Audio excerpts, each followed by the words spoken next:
Oh my God, the next one was almost around the corner. So it's still in Randwick, and I think it would have been around maybe 200 meters away. So like literally very, very Oh, close. If you were to go up the hill and turn right, you're there. And that property I purchased for 580, but I learned that there are some things that make a property more attractive and not just facing north and facing east. So of course I bought it in a yes. block of units, and I still wanted something that faced north and faced east, and it did. And apart from ripping out the carpets, I actually added an extra wall. Oh, So you would think that a lot of renovators knock down walls to make things bigger. But I yes. recognized that my target market was going to be somebody who wants to live in a unit. And this unit, when I found it, one of the big wows, apart from the location, apart from the aspect of the Northeast, was the fact that the lounge room was an L shaped lounge room that was like 11 meters long by 6 meters deep, so massive. But it took up almost the whole unit. The average lounge room is roughly twice the size of the bedroom. So if you think of your bedroom being a 3 by 3, 3 meters by 3 meters, we're not talking feet, so Mm-hmm. 3 foot by three Yes. foot is scary. But 3 meters by 3 meters. So if Yes. your average bedroom is 3 meters by 3 meters, and you think a comfortable lounge room is 3 meters by 6 meters, that's a decent sized lounge Yes. room. But 11 meters by 6 meters is a waste of space. So I found a company that does shop fit outs. And the good thing there is Oh, that they're used to not making any structural changes, not making things that have to change the roof line or the supporting structure. They just use gyprock, which is a lightweight material, to simply screw mm-hmm. into the walls, the floor, and the ceilings without wobble, and just putting in a sliding door or something that, again, doesn't require a lot of weight to it. So they came Yes. in without doing a structural renovation. They did the equivalent of a cosmetic renovation like they would inside of a shop. But to do that in a two-bedroom unit meant that I had the usability of either a three-bedroom, and remember, this unit was full of windows. Yes. Every room, even this new room, had massive windows to it. But we chose to call it an office. So think of converting a two-bedroom unit with a 11 meter by Two. 6 meter lounge room to something that had two bedrooms and a separate office with a closed door. Now, Yes. everybody these days in today's market is working from home, or a very large percentage.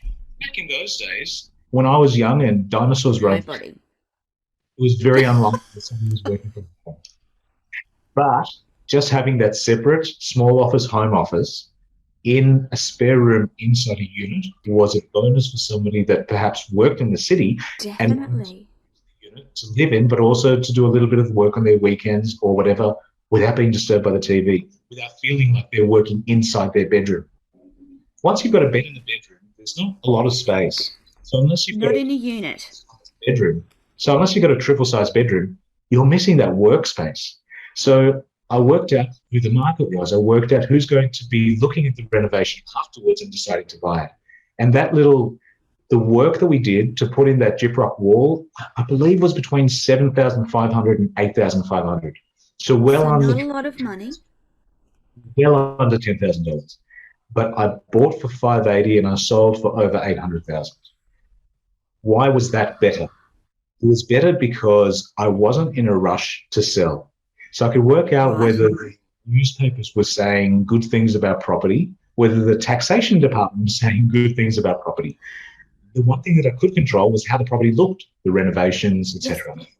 Now, what I did learn in working for the company on my full-time work, where kitchens, bathrooms, renovation, even white goods and ovens and stovetops, was that if I was to change a bench top to look Uh-huh. like something more flashy, then perhaps I wouldn't need to rip out the whole kitchen, as in just replace the surface of it, and cosmetically Right. that's something that looks brand new. So I went in for lots of measurements. I think I went to 17 different kitchen manufacturers to get quotes. And those 17 companies all had dramatically different ideas of what we could do. But what I decided to do was change the basin, the sink, change the Uh-huh. stovetop from a gas one to an induction stovetop, which, yes, Yes. it's just electric, but it uses magnetism. What that means is you're not getting those twisted coils that looks aged, but you're getting a flat glass surface that has fancy circles on it. So when somebody comes for an inspection, so much easier to make that look clean. And let's face it, Yes. looks aren't everything. But if you've got 5 inspections on the day and you're walking in and 5 minutes you're out of that place, looks are the only thing you're going to remember.